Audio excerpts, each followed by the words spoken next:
Stop shooting on full frame cameras. Stop.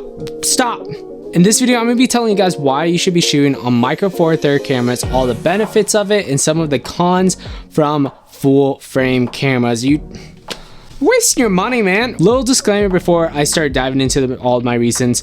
This is all talking about video first, not photography. This is all talking about videography and filmmaking. If you're into video and you love filming and you're a filmmaker, which you probably are, then this video is going to be for you. So my first reason is going to be the price of the bodies.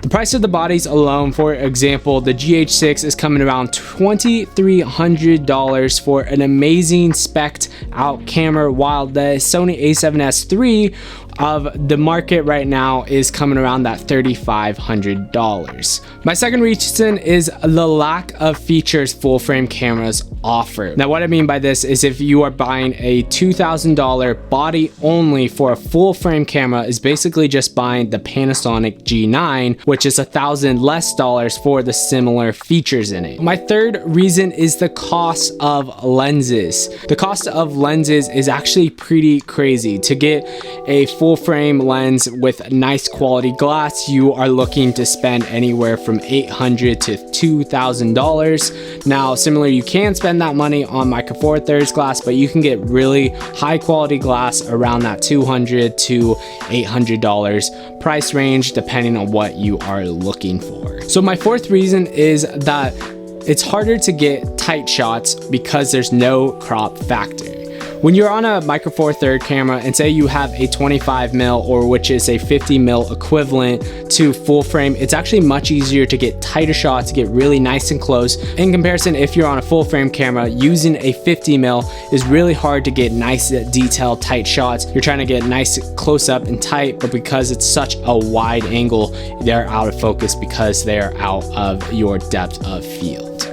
Reason number 5 is autofocus. Okay, if you are like, I must have autofocus, most filmmakers don't use autofocus. I rarely in professional settings actually use autofocus and prefer manual or having a focus puller on set.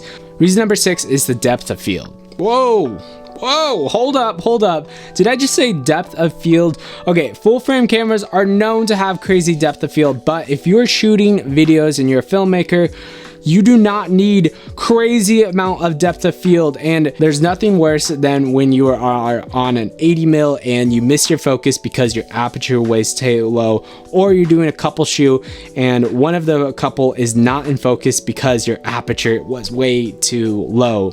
Your aperture does not always need to be as wide as possible. On top of that, if you are huge into bokeh and you want it, the advantage of micro four third lenses is that they do sell lenses with a aperture of f/0.95, which is equivalent to I think about like 1.4 to 1.9-ish range. Reason number 7 is image stabilization. Yes, cameras are getting better and better with image stabilization and the IBIS and the rolling shutter, but micro four third cameras is still known to be one of the key when it comes to image stabilization. The last reason is low light performances. Okay, everyone is saying like, they have better low light performance in full frame, which yes, they have a bigger sensor, so more light is able to come into the camera, but unless you're shooting pitch black in the dark or late at night at a wedding, you could probably like find like 8 or if not 9 out of 10 times without having crazy